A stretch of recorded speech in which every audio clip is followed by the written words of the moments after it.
Hello అండి. ఒక చిన్న మాట. ఒక లక్ష్యం కోసం పరిగెట్టేవాడి కంటే తన కుటుంబం కోసం పరిగెట్టేవాడే గొప్పవాడు. ఈరోజు వీడియోలోకి వెళ్తే ఇసుక దొందులు కూర అండి. ఇవి ఎక్కువ శాతం చిన్న సైజు చేపల్లోనే దొరుకుతాయి. కొంచెం పెద్ద చేపలు దొరకడం అనేది రేర్ అనే చెప్పాలి.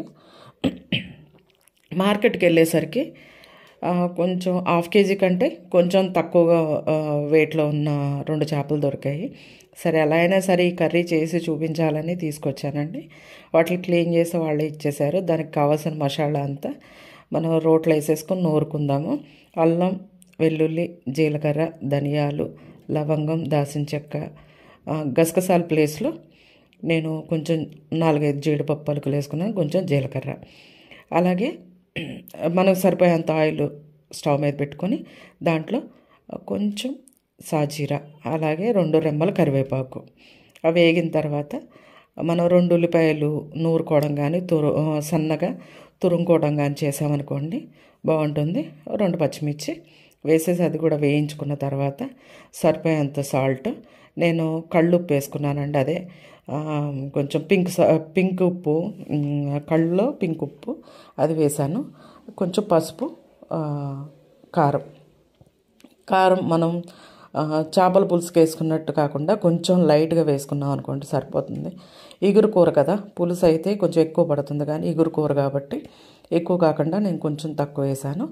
ఆ కారం, పసుపు, ఉప్పు అంతా పచ్చివాసన పోయేంత వరకు వేగిన తర్వాత ఈ మసాలా, నూరుకున్న మసాలా కూడా మనం దాంట్లో వేసేసి అది కూడా లైట్గా పచ్చివాసన పోయేంత వరకు వేయించుకొని, అలాగే తర్వాత కొంచెం దాంట్లో మిగిలిన వాటర్ ఉంటుంది కదా అది కూడా వేసేసుకొని లైట్గా వేగిన తర్వాత ఈ చేప ముక్కలన్నీ క్లీన్ చేసుకున్నవి ఉన్నాయి కదండి అవన్నీ దాంట్లో వేసేసుకోవడమే. వేసుకున్న తర్వాత మనం కొంచెం 2 నిమిషాలు కదపకుండా మూత పెట్టేసి ఉంచాలండి. చూసారా, ముక్కలు అంటే నీట్గా క్లీన్ చేసుకొని మనం ఇలా వేసేసుకోవడమే. 2 చేప ముక్కలు అవి అంటే కిలోకి తక్కువ అనుకోండి. ఇంత పెద్ద చేప దొరకటం ఈ చేపలు కొంచెం రేర్ అనే చెప్పాలి. ఎప్పుడో ఒక్కసారి వస్తాయంట, వాళ్ళు అమ్మేవాళ్ళు చెప్పారు. అది దొరకగానే సరే చిన్నవి ఎలాగో దొరకడం కొంచెం కష్టంగా ఉన్నాయి కదా అని ఇవి ఎప్పుడో ఒకసారి వస్తాయి కదా కర్రీ చేసి చూపిద్దాం అని తీసుకొచ్చాము. అలాగే ఇగురు కర్రీ అనమాట, అంటే పులుసు కాదు, ఇది ఇగురు కర్రీ అయితేనే చాలా టేస్ట్గా ఉంటుంది. సేమ్ నాకైతే టేస్ట్ ఎట్లా అనిపించిందంటే మటన్ కూరలాగా అనిపించిందండి. సేమ్ మటన్ ఎలా అనిపిస్తుందో అలాగే అనిపించింది అనమాట, ఎగ్జాక్ట్. చాలా టేస్ట్ అనిపించింది, బాగుంది. అలాగే దీంట్లో కొంచెం చిన్న గ్లాసు వాటర్ పోసండి, మరీ ఎక్కువ కాదు, చిన్న గ్లాసు వాటర్ పోసి కూర అంతా దగ్గరకు వచ్చేంత వరకు ఎగిరిపోవడమే.